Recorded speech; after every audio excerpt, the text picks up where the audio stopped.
We continue right now. Manager interview presented by Sage.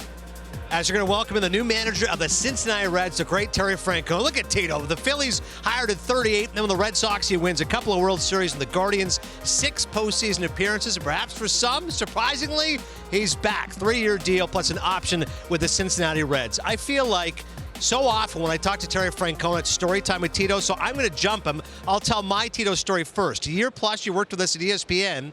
And he's the only guy ever I worked with, Case, who would say, if you come with me to the calf, I'll pay for your lunch. Tell him why. And he goes, I have the worst direction of anyone ever. And I go, Tito, it's a little confusing at ESPN. In fairness, right, left, but it gets July. And Tito says to me, he goes, an elevator door has never opened. I've never known exactly which way to go. I think of that every time an elevator opens. I go, I don't know which way to go. I'm like Terry Francona. You spent so much in lunches for baseball people. People ask me all the time, hey, how was that year at ESPN? Yeah. It was wonderful, except for trying to get back to my damn car. A circuitous route for Terry Francona. But we're back. Glad that you found your way back into baseball. It was a pleasant surprise for a lot of us, Tito. I remember seeing you Baseball WA writers meetings a year ago. I said, how are you feeling? I said, I'm feeling great. I'm stepping away. I've got my health. I'm good. So why are you back now? You know, I had a really good year, and I needed to get away. Yeah. I mean, I didn't leave Cleveland for any malicious reasons. I just didn't think I was able to do the job the way you're supposed to. Yeah. Then after a year, and I can't sit here and say that I was just dying to come back. I had a good year. Mm-hmm. But when Nick and Brad came from Cincinnati, it just felt right. You want to align yourself with people you think, because on good teams, you're going to get challenged. And it just felt right really quickly. Tito, at this stage, first off, is your golf game any better? You had a really good year. You said you had a year off. Can somebody else ask me? Actually, Case, my golf, I played a lot. And I don't hit the ball very far, but it was fun. Now, since I took this job, I've played once, and I'm back to being like I am. That's what I figured. Listen, I know you so well, and I was thinking, when you had retired, I was like, maybe this is it. He's going to stay out. Then, bam, you're back in the game. What is it about the Reds? Because I know you're not coming back out to develop guys and, hey, get guys going. You're coming back to win year one. What is it about the Reds that you see that we can win right now? Well, they remind me a lot of Cleveland a couple years ago. Young, athletic. They seem like really good kids. And when I talk to them, I think they want to get good, and you'd like to think you could make a difference. That's the whole idea.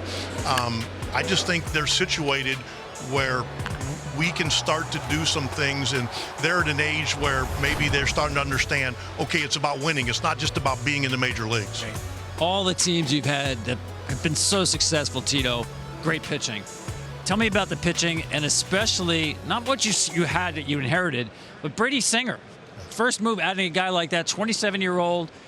He's had a really good career, but it's been inconsistent. I liked what he did this year, more four-seamers. Tell me about Singer and where he fits into your rotation. Well, one, it's 170 innings that in today's game, you don't see that very often. I think it's been 3 years in a row. There's a lot to be said for that. Takes some of the heat off some of these younger pitchers because guys like Lodolo, there's Abbott, we like these guys, but you don't want them to have to go up against everybody's number one.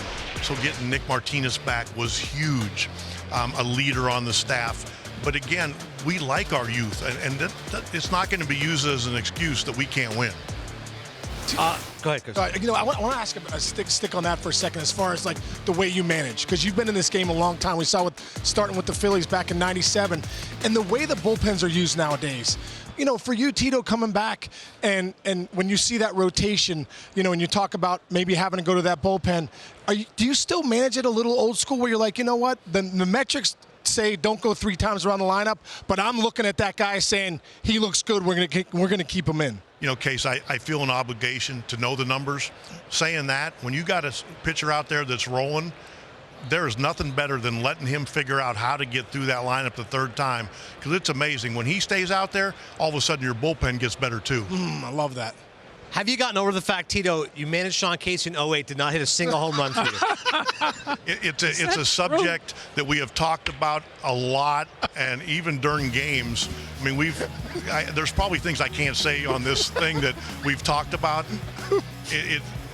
This this enjoyment is not put on. He's the real deal, and I can't believe I'm saying that, but What a great image. Imagine that conversation. Well, Tito said all-time yappers in Tito Case said and to Tito. me, one time we were at John Hirschbeck's charity event, and we're up there talking.